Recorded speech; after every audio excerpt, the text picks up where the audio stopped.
3:41 in the morning. The Arctic Ocean. The Russian submarine Severodvinsk sat motionless at 400 meters. This was no ordinary patrol.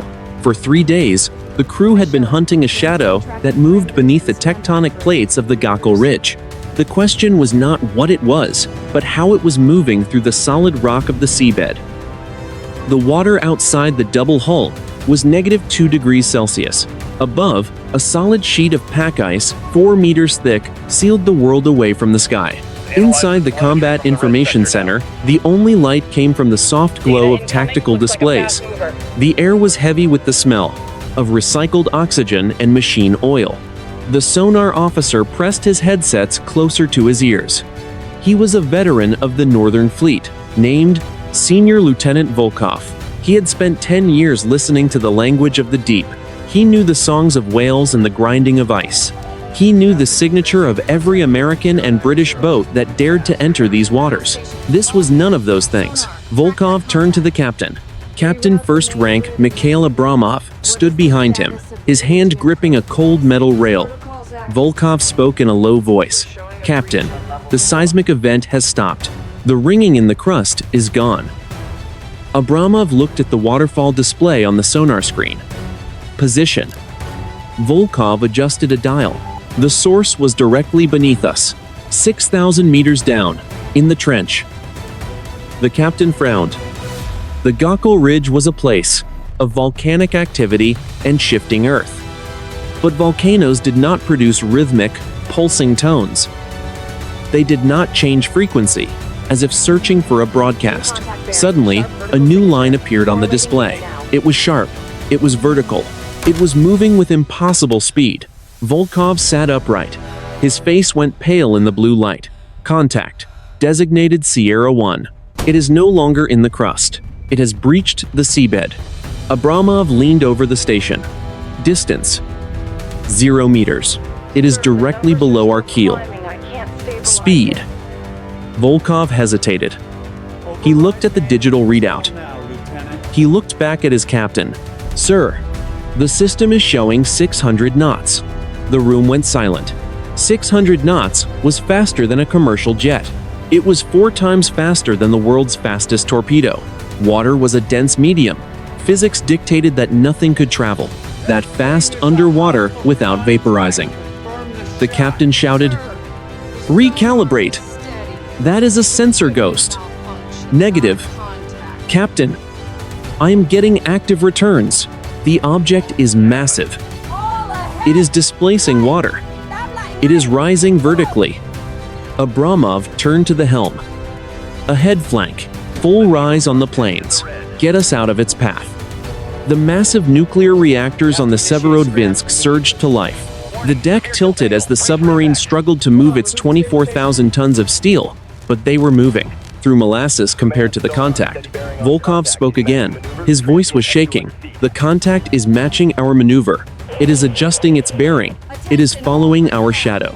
Time to impact. 20 seconds. Abramov grabbed the internal radio. All hands. Brace for impact. The crew froze. Men gripped pipes and consoles. They waited for the sound of screaming metal. They waited for the cold Arctic water to crush them. Volkov watched the screen. The 2 dots merged. The contact was now occupying the same tactical space as the submarine. But there was no collision. There was no sound. The sonar officer closed his eyes. Contact is now at our depth. It has stopped. It is holding station exactly 300 meters to our port side. Abramov wiped sweat from his forehead. Identify it. Volkov stared at the acoustic signature. His hands began to tremble. Captain, I am looking at the return, the length, the displacement, the screw count.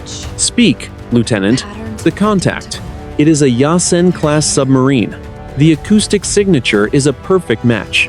For the Severodvinsk, it is us, Captain. We are looking at ourselves. The morning was still quiet. It would not stay that way. 3:46 in the morning.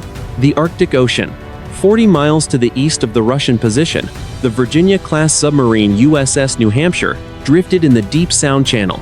Inside the American control room, The atmosphere was one of disciplined disbelief. The blue tactical lighting reflected off the glass of a dozen monitors. Commander Robert Sterling stood behind the sonar suite. He was a man who believed in mathematics and the laws of physics. Both were currently failing him. Sterling spoke to his lead sonar technician.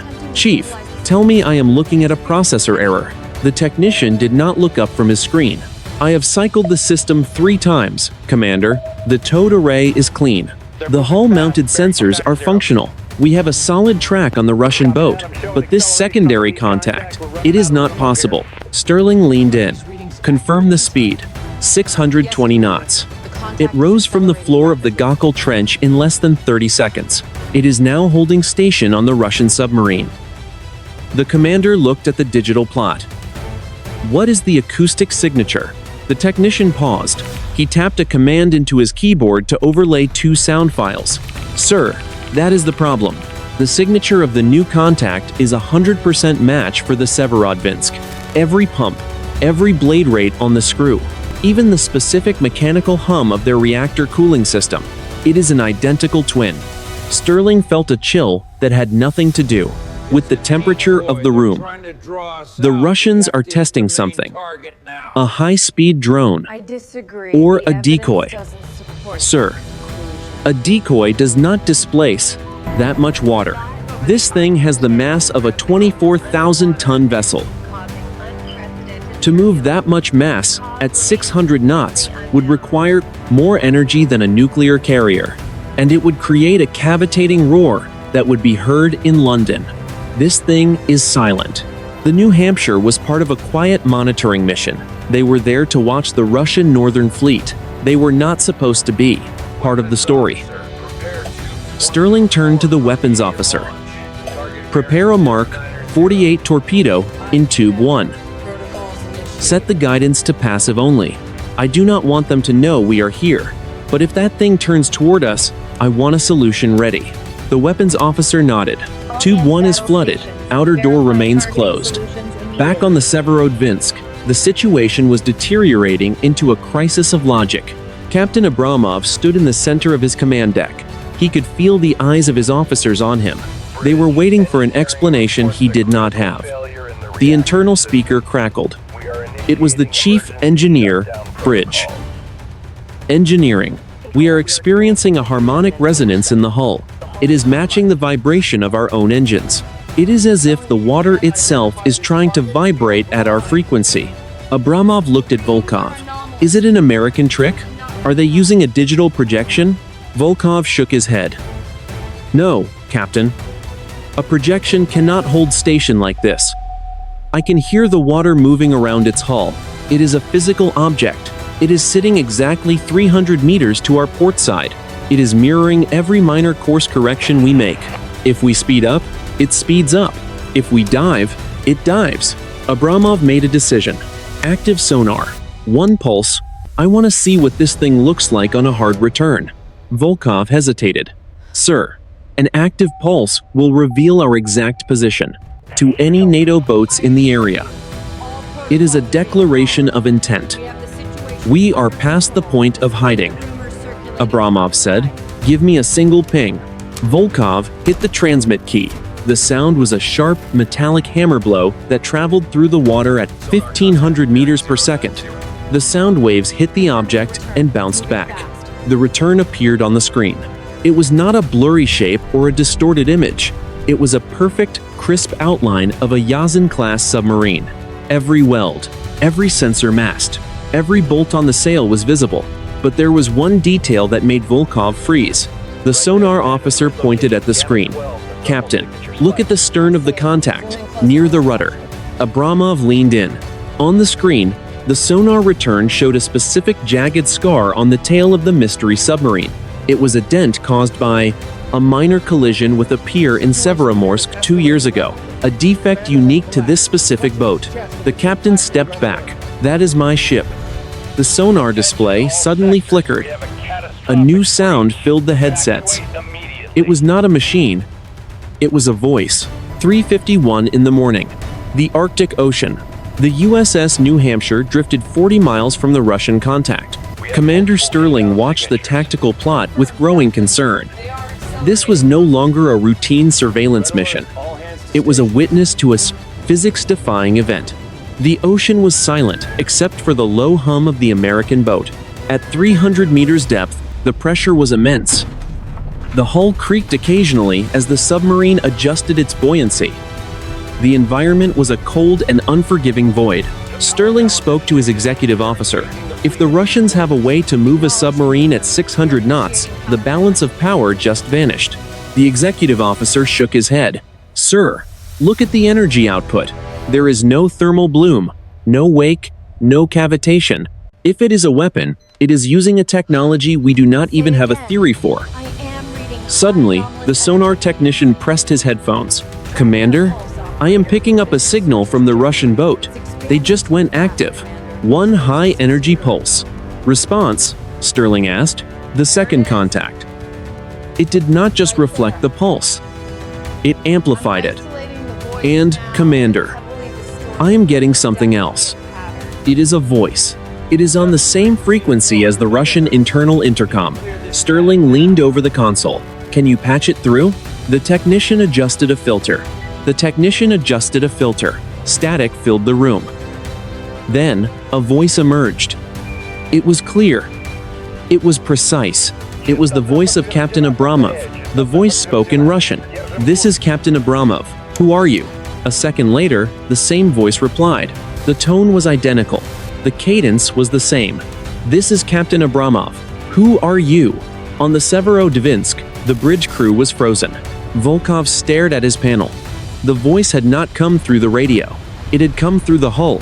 The very metal of the ship was vibrating to produce human speech. Abramov grabbed the microphone.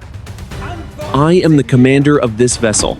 Identify yourself, or I will be forced to take defensive action. The reply was instantaneous. I am the commander of this vessel. Identify yourself, or I will be forced to take defensive action. It was a perfect echo, but it was not a delay. The response happened at the exact same moment as the original statement. It was as if two identical minds were speaking the same thought in two different places. Volkov checked the weapons board. Captain, the mystery contact has just flooded its torpedo tubes. All 6 of them, exactly as we did. Abramov felt his heart hammer against his ribs. Did I give the order to flood tubes? No, sir, Volkov replied. But the tubes are flooded. The system is showing a green light for launch. It is mirroring our systems before we even touch the controls. The captain looked at the fire control screen. A red light began to blink. It was a target lock. But the lock was not on the mystery ship. The mystery ship had a lock on them. Across the ocean, Commander Sterling saw the change on his display. The Russian boat just went hot. They have a fire control solution, and so does the Shadow. The tension in the Arctic was reaching a breaking point. One nervous finger was all it would take to start a war that no one understood. The Shadow was no longer just a reflection. It was a predator. 4 o'clock in the morning. The deep Arctic. The vertical launch tubes on the mystery contact were open. The Severodvinsk responded with a shudder that was not mechanical. It was the collective breath of a crew realizing they were no longer in control of their own reflection. On the tactical screen,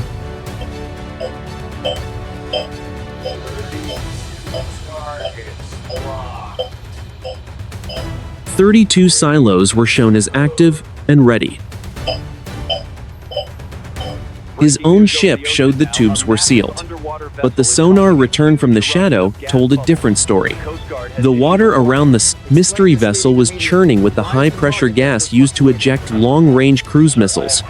Abramov spoke to his weapons officer. Confirm status of our vertical launch system. Are we sealed? The officer checked his digital readout. All tubes are green and sealed. Captain, no gas pressure detected. No hatch alerts. Volkov interrupted. His voice was tight. Captain, the Shadow is reporting a scented and when-time launch sequence. I am hearing the mechanical clatter of the outer doors on the acoustic feed. It is an exact match for our own hardware. If it fires, "What is the target?" Abramov asked. Volkov adjusted the range scale. "The trajectory is vertical. It is aiming for the ice." "But, Captain, the energy signature is wrong. It is not a caliber missile. It is something much denser." 40 miles away, the USS New Hampshire was reaching its own point of no return. Commander Sterling stood over the sonar console. He watched the thermal bloom starting to form on the long-range sensors. To an American observer, an open missile tube in the Arctic meant only one thing: a nuclear strike. Sterling spoke to his executive officer. "The Russian is prepping a vertical launch. If they put a bird in the air, we have a standing order to intercept or retaliate. We cannot let a cruise missile leave this sector." The executive officer looked at the display. "Sir, we are 40 miles out. We cannot stop a launch from Wade. Here. If we move to intercept, we reveal our position and risk a direct engagement with the Severodvinsk." "We are already in a direct engagement." "Engagement," Sterling said. "Weapons. Master arm on. Target the Severodvinsk with tubes 1 and 2. If that hatch opens, we fire." The weapons officer confirmed. "Master arm on. Tubes 1 and 2 are tracking. Solution is 85%. We are ready to engage on your command." The American submarine began to bank. It was no longer a silent observer. It was a predator closing in for a kill. The silence of the Arctic was being replaced by the high-frequency whine of fire control radars and the flooding of torpedo tubes. On the Severodvinsk, the captain felt the change in the water. He did not need sonar to tell him the Americans were moving. He had spent his life studying the tactical patterns of the Virginia-class. He knew the New Hampshire was prepping for a shot. Abramov turned to the internal radio. "This is the captain. All departments. We are entering a combat state. This is not a drill. The Shadow is preparing to fire. The Americans are preparing to fire on us. We are the target of two different enemies. One we know, one we do not." The internal speaker crackled. The voice was back. It did not sound like Abramov anymore. It sounded like 1,000 voices speaking at once. The voice said, "The surface is a barrier. The barrier must be broken." Volkov looked at his captain. "Sir, the Shadow is at 0 seconds. It is firing." A massive surge of sound hit the hull of the Severodvinsk. It was not the roar of a rocket motor. It was a pulse of pure kinetic energy.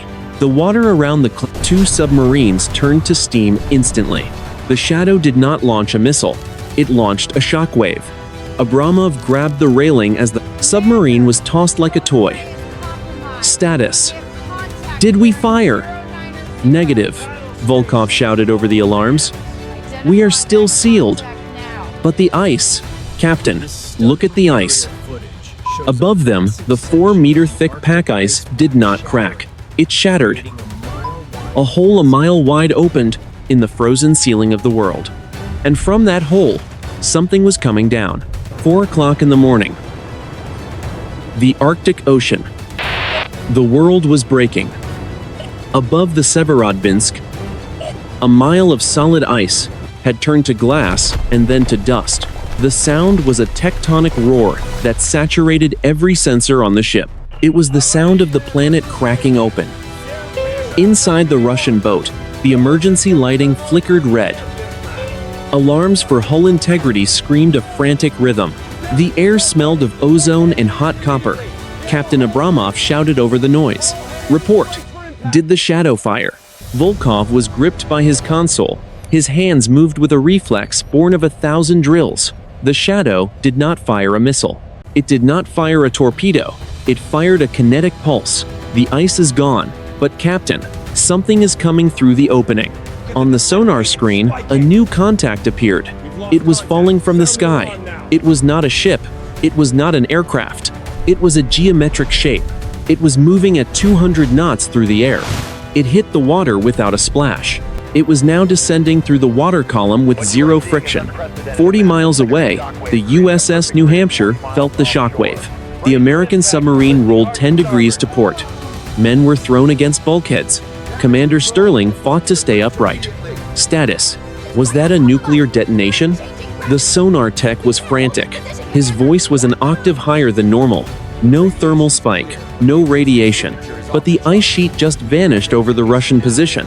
The acoustic signature is off the charts. And, Commander, we have a launch transient.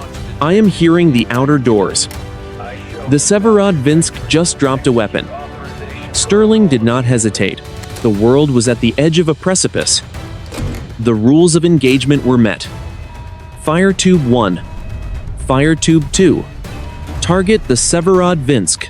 2 Mark 48 torpedoes surged from the American bows. They were high-speed killers. They were now sprinting toward the Russian submarine at 60 knots. The wires unspooled behind them. They were hungry for steel. On the Severodvinsk, Volkov heard the high-frequency whine of the American weapons. Inbound torpedoes. Bearing 090. American signatures. Impact in 4 minutes. Abramov looked at the shadow. The mystery ship was still there. It was still a mirror of his own boat. But now, it was turning. It was not running away. It was turning toward the American torpedoes. Weapons, Abramov commanded. Launch countermeasures. Flood all tubes. Solution on the American boat. If they take us, we take them.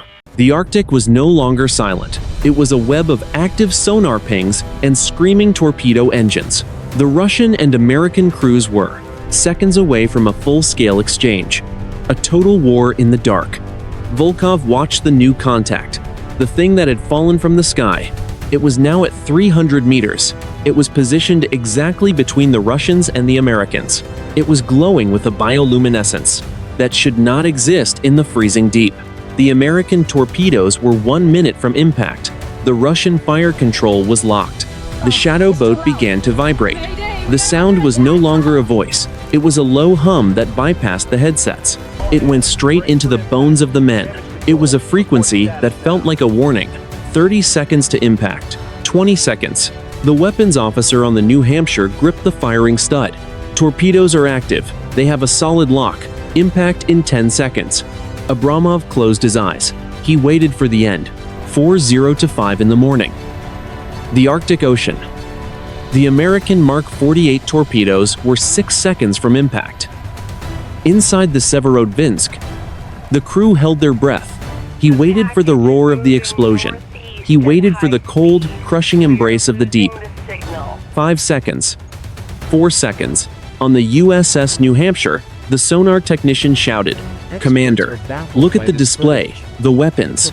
They stopped. The 2 torpedoes did not hit the Russian hull. They did not detonate. They did not even slow down. They went from 60 knots to 0 in a single millisecond. They hung in the water, suspended like toys in gelatin. They remained active, their propellers spinning against a medium that no longer allowed them to move. 30 miles away, the Severodvinsk felt a sudden, absolute stillness. The vibrating hum from the shadow boat vanished. The screaming of the hull stopped. The alarms went silent. It was as if the ocean had suddenly turned into solid glass. Volkov stared at his screen. "Captain, the torpedoes are stationary. They are sitting 3 meters from our port side. They are not moving. Physics says they should have blown us out of the water." Abramov opened his eyes. He looked at the sonar display. The shadow submarine was no longer maneuvering. It had stopped instantly. It was sitting perfectly parallel to them. "The return," Abramov whispered. "Give me the high-resolution scan. Now." The image on the screen was terrifying in its clarity. This was no longer a ghost or a digital projection. It was a physical duplicate. It was the Severodvinsk. Every detail was there. The specific placement of the sensor masts, the slight misalignment of the forward diving planes, even the jagged scar on the tail rudder from the pure collision in Severodvinsk was visible. It was a mirror made of steel and something far more advanced. Then, the water around the mirror began to glow. The geometric object that had fallen from the sky was now hovering directly above the 2 submarines. It was a perfect tetrahedron, blacker than the surrounding water. It began to spin. As it rotated, the water around it did not churn.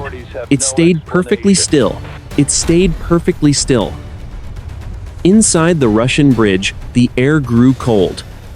Not the cold of the Arctic, but a deep, hollow chill that felt like the vacuum of space. The crew members looked at their hands.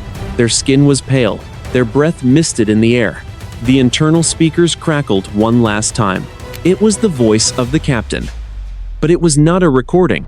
It was not a delayed echo. It was a live transmission. The voice said, "We are the same. Why do you fight yourselves?" At that exact moment, the sonar screens on both the Russian and American submarines went white. Every electronic system on both vessels died simultaneously. The nuclear reactors on the Severodvinsk and the New Hampshire went into an emergency scram. The cooling pumps stopped. The lights went out. The two most powerful submarines in the world were now nothing more than steel coffins. They were drifting in the absolute darkness of the Arctic deep. There was no power, no propulsion, no weapons. The silence was total. Then, the ocean floor began to rise. The Gakkel Ridge was opening, 4:0 to 8 in the morning. The Arctic Ocean. The Severodvinsk was a tomb of silent steel. Every light had vanished. Every cooling pump had ceased its rhythmic thrum. The only sound was the heavy, ragged breathing of 60 men trapped in the dark. Captain Abramov pulled a small brass flashlight from his pocket. The beam was a weak, yellow needle in the suffocating blackness. He swung the light across the command deck. His officers were statues. They were staring at the blank, dead glass of their consoles. The air was already beginning to grow stale. Without the scrubbers, carbon dioxide would become their next enemy. Abramov spoke. His voice sounded small in the silence. Manual status. Engineering.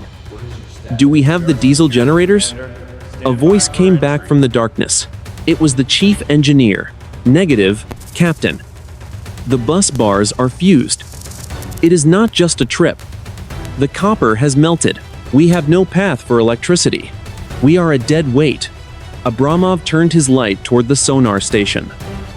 Volkov was not looking at his screen. He was leaning his head against the cold steel of the bulkhead. Volkov! Report! Abramov commanded.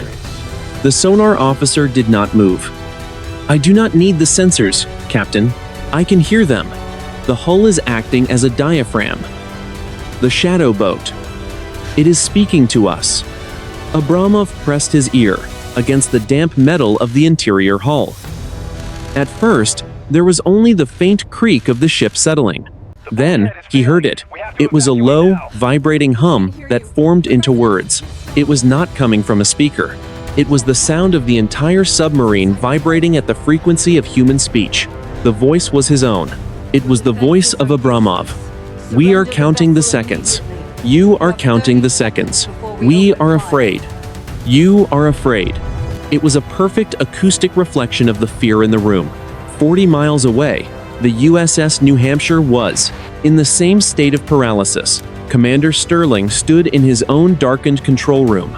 He held a chemical light stick that cast a ghostly green glow over his face.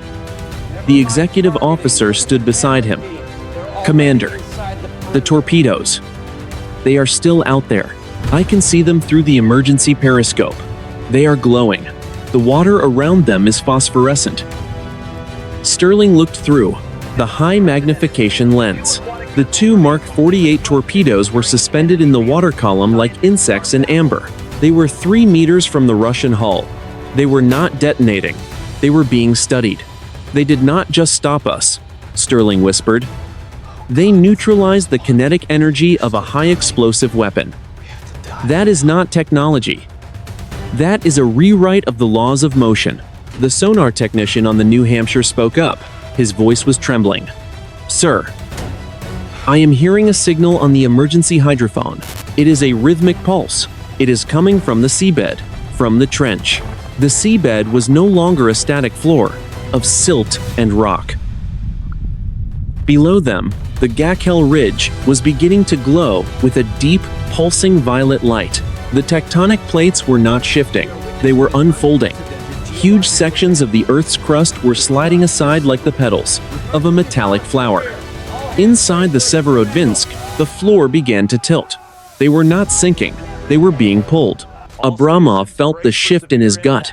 We are being towed. Volkov, is the shadow moving? Volkov listened to the hull. The shadow is moving with us, Captain. It is still 300 meters away. But the tetrahedron above us, it has latched onto both ships. We are being pulled down into the ridge. The Russian captain looked at his men. They were the elite of the Northern Fleet. They were trained for nuclear war and ice-covered stealth, but they were not trained for this. They were being taken into the heart of the world by a mirror that knew their every thought. The violet light from below began to bleed through the viewports of the sail. The abyss was opening its mouth. 4:15 in the morning. The Gakkel Trench. The Russian submarine Severodvinsk was no longer falling. It was being guided. Outside the pressure hull, the violet light from the seabed had intensified into a blinding radiance. The freezing Arctic water was thick, with bioluminescent particles that swirled in the wake of the descending vessels. Captain Abramov stood by the auxiliary observation port in the sail. He held a manual override for the external camera system. The backup batteries provided just enough power for a low-resolution feed. The screen flickered with a grainy, emerald-tinted image of the abyss. Abramov spoke to his sonar officer. Volkov, look at the hull of the shadow. It is changing. Volkov leaned into the small monitor. On the screen, the mirror image of the Severodvinsk was no longer a perfect replica of Soviet engineering. The steel skin of the mystery boat was rippling. It looked like liquid mercury. The hard angles of the sail and the jagged scar on the rudder were softening. They were melting into a smooth, organic curve. It is not a machine, Volkov whispered. It was only pretending to be one. It scanned us. It took our shape to understand us. The shadow boat began to pulse with the same violet light as the trench floor. Thin, translucent filaments reached out from its hull. They looked like the tentacles of a jellyfish, but they moved with a mathematical precision. They touched the hull of the Severodvinsk. There was no sound of impact. There was only a low, resonant vibration that echoed through the Russian ship. 40 miles away, the USS New Hampshire was witnessing the impossible from the edge of the trench. Commander Sterling stood at the emergency periscope, which was now slaved to a deep-sea tethered camera. Sterling spoke to his executive officer. The ridge is not a geological formation. Look at the symmetry. Look at the angles. The floor of the Arctic Ocean had opened to reveal a structure that stretched for miles. It was a city of obsidian and light, buried beneath millions of years of sediment. The tetrahedron was lowering the Severodvinsk into a central spire that looked like a docking cradle. Commander, the executive officer said, the Russian boat is inside the structure. If they close those plates, we lose them forever. Sterling watched the feed. We cannot help them. Our systems are dead. We are just spectators to a first contact that nobody will ever believe. Inside the Severodvinsk, the air was cold enough to see every breath. The crew sat in the dark, listening to the filaments stroke the hull. The voice returned to the intercom. It was no longer mimicking Abramov. It was a chorus of tones that bypassed the ears and went straight into the mind. The voice said, "Your weapons are primitive. Your fear is a barrier. We have watched you for a long time. You are not ready for the deep." Suddenly, the pressure changed. The creaking of the hull stopped. The sensation of movement vanished. The Severodvinsk was perfectly still. Abramov looked at the camera feed. The shadow boat had completely transformed. It was now a shimmering, translucent entity that looked like a star, caught in a teardrop. It moved away from the Russian submarine. It drifted toward the opening in the trench. Volkov pointed at the depth gauge. "Captain, look, we are rising." The tetrahedron had released them. The Russian submarine was being pushed upward by a column of warm, pressurized water. It was an ascent that should have crushed the crew from the rapid change in pressure, but the water around, the hull remained stable. The shadow boat and the tetrahedron descended into the glowing city of the ridge. The tectonic plates began to slide back together. The violet light faded. The obsidian spire vanished beneath the silt. Abramov watched the screen until there was nothing left but the blackness of the Arctic. The bridge was silent for a long time. Then, a single light on the console flickered to life. Then another. The hum of the ventilation system returned. The reactor status board turned green. Power is restored. The chief engineer shouted from the aft. The Russian boat was alone. The mirror is gone. 4:21 in the morning. The Arctic Ocean.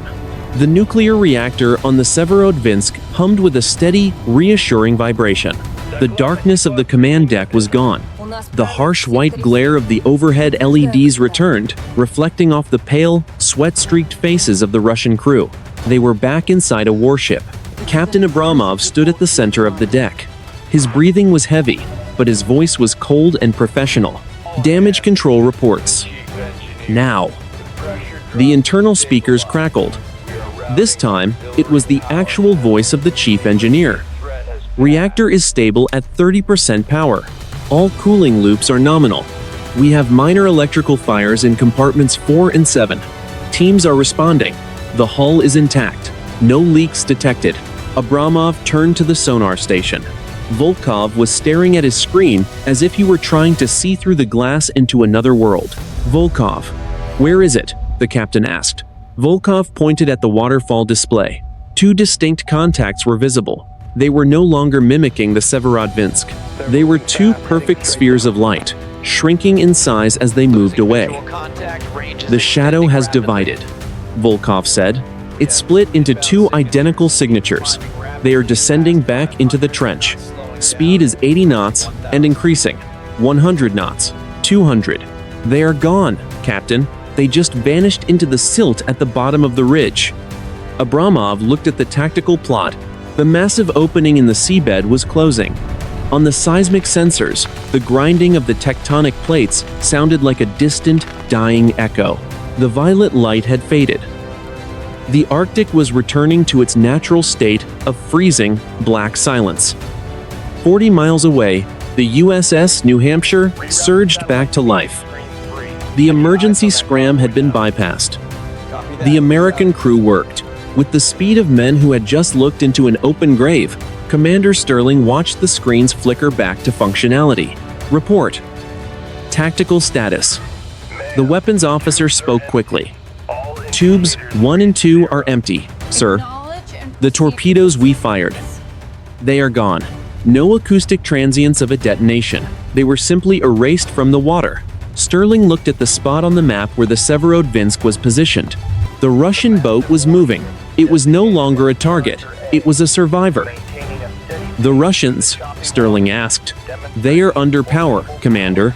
Heading 030, speed 15 knots. They are clearing the area. Sterling sat back in his command chair. He felt a sudden, crushing exhaustion. Secure from general quarters. Go to condition 2. We are not going to hunt them today. We are going to go home and try to figure out what we just saw. The executive officer looked at the empty screen. What are we going to tell the Pentagon, sir? A miracle. A ghost. A mirror in the deep. We tell them the truth, Sterling said. We experienced a massive electromagnetic anomaly and a localized seismic event. We lost contact with the target.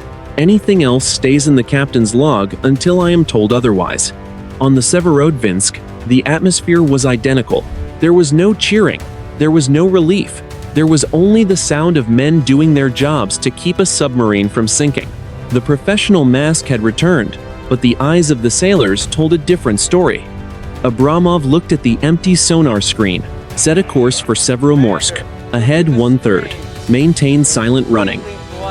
Sir, Volkov asked. What about the report? The shadow. The voice. The city. Abramov looked at the young officer. Lieutenant, we are a submarine crew. We deal in acoustics and mathematics. We saw a seismic phenomenon. We experienced a sensor malfunction. The rest is for the philosophers. And philosophers do not serve on a Yasen-class boat. The Severodvinsk began its long journey home. Behind them, the Gakkel trench was a scar on the ocean floor, silent and sealed. The tactical screen was empty. 3 days later. Northern Fleet Headquarters. Severodvinsk, Russia. The room was windowless and smelled of stale tobacco and floor wax. Captain Abramov stood at attention. 3 days later, Northern Fleet Headquarters, Severodvinsk, Russia. The room was windowless and smelled of stale tobacco and floor wax. Captain Abramov stood at attention. Across the heavy oak table sat 3 admirals of the Russian Navy. Their faces were etched with the cold exhaustion of men who had spent 72 hours looking at data that defied the state's official reality. The senior admiral tapped a thick file on the table. "Captain, your written report is a masterpiece of technical ambiguity. You describe a massive seismic event. You describe a total electrical failure caused by a localized electromagnetic pulse. You even mention a sensor ghost matching the signature of your own vessel." Abramov kept his eyes fixed on the map of the Arctic Circle on the far wall. "That is the objective data, Admiral. The systems recorded what they were capable of recording." "And the rest?" the Admiral asked. "The recording from your internal intercom. The voice that sounds like yours. The visual feed of a mile-wide hole in the ice. This does not appear in the official log. The internal intercom suffered a catastrophic feedback loop during the power surge," Abramov replied. "The voice is an acoustic artifact. The visual feed was corrupted by the same electromagnetic interference that disabled our reactor. To include it in a formal military record would be to include hallucination." The Admiral leaned forward. "You are a hero of the Federation, Mikhail. You brought a dead ship back from the bottom of the Gakkel Ridge. But do not think we are blind. We have the satellite imagery from that morning. The ice did not just crack, it was atomized. And the American boat, the New Hampshire, it was there. They saw it too." Abramov remained silent. He knew the game. If he admitted to what he saw, he would be removed from command for psychological instability. If he stuck to the technical lie, he would be promoted for saving the ship. The state needed the lie to maintain the illusion of control. 4,000 miles away, in a secure vault beneath the Pentagon, Commander Sterling was facing a similar wall of polished mahogany. The Director of Naval Intelligence looked at a high-resolution printout of the sonar waterfall from the New Hampshire. "Commander, you fired 2 Mark 48 torpedoes at a Russian submarine in international waters. Then those torpedoes simply stopped. They did not sink. They were suspended. Explain the physics of that to me." Sterling did not blink. "I cannot, sir. My best guess is a revolutionary Russian defensive system. A localized gravitational or acoustic field. It is a capability we did not know they possessed." "And the Russian boat?" the director asked. "The one that looked exactly like the Severodvinsk, but moved at 600 knots. A decoy," Sterling said. "A highly advanced, high-speed underwater drone designed to confuse our fire control. It worked perfectly." The director sighed and closed the folder. "The White House has already spoken with the Kremlin. Both sides have agreed to a joint statement. A rare seismic event in the Gakkel Ridge caused temporary sensor anomalies for 2 vessels conducting routine patrols. There was no contact. There was no engagement. The incident is closed." Sterling felt a hollow weight in his chest. "Understood, sir." "One more thing, Sterling," the director said. "We are moving a carrier strike group into the Barents Sea, not to provoke the Russians, but to watch the water. If there is something down there that can stop a Mark 48 mid-flight, we need to know if it is Russian, or if it is something else entirely." Sterling walked out of the vault into the humid afternoon air of Virginia. He looked at the sky and thought of the violet light in the deep. He thought of the voice that knew his thoughts before he spoke them. The cover-up was complete. 2 nations had looked into the mirror and seen a power that made their nuclear arsenals look like sharpened sticks. Both sides were now terrified, not of each other, but of the truth they had agreed to bury beneath the ice. 6 months later, the Arctic Circle. Military analysis of the Severodvinsk incident remains restricted to the highest levels of classification in both Moscow and Washington. To the public, the morning of the Gakkel Ridge event was simply a day of unusual seismic activity in the high north. To the naval intelligence communities, it was the day the world changed. Strategic experts on both sides of the Atlantic have reached the same quiet conclusion. The technology displayed in the trench did not belong to a rival nation. It did not belong to any human military force. The kinetic energy pulse that shattered a mile of ice was a display of power that made nuclear warheads look like primitive tools. The ability to mirror a 24,000-ton submarine perfectly, down to a jagged scar on a rudder, suggested a mastery of matter and consciousness that defied modern physics. In the hallways of the Defense Headquarters facility, analysts speak in hushed tones about the kinetic suspension of the high-explosive torpedoes. They call it the zero-point event. For 6 seconds, the laws of motion were rewritten in a small patch of the Arctic Ocean. The fact that the weapons were not destroyed, but simply studied and erased, sent a clear message to the high-level military command. Modern warfare is built on the assumption that a faster missile or a quieter submarine will provide victory. The event at the Gakkel Ridge proved that. Assumption is a delusion. Against a force that can freeze a torpedo in mid-flight and speak through a steel hull using the thoughts of the crew, there is no defense. There is only the choice of whether or not to fire.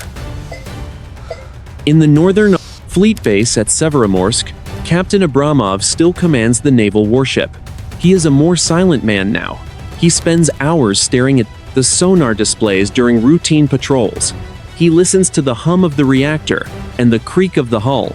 He knows that the metal skin of his ship is not the barrier he once thought it was. He remembers the voice that spoke with his own tongue. He remembers the feeling of the deep watching him back. Commander Sterling on the military vessel has requested a transfer to the Naval War College. He no longer wishes to hunt shadows in the dark. He spends his days teaching young officers about tactical restraint. He tells them that the most important decision a commander can make is the one where he chooses to do nothing. He tells them that the ocean is much larger and much older than the charts suggest. Neither man has ever spoken to the other. They are separated by ideology, language, and thousands of miles of cold water. But they share a secret that haunts their sleep. They both know that the mirror is still down there.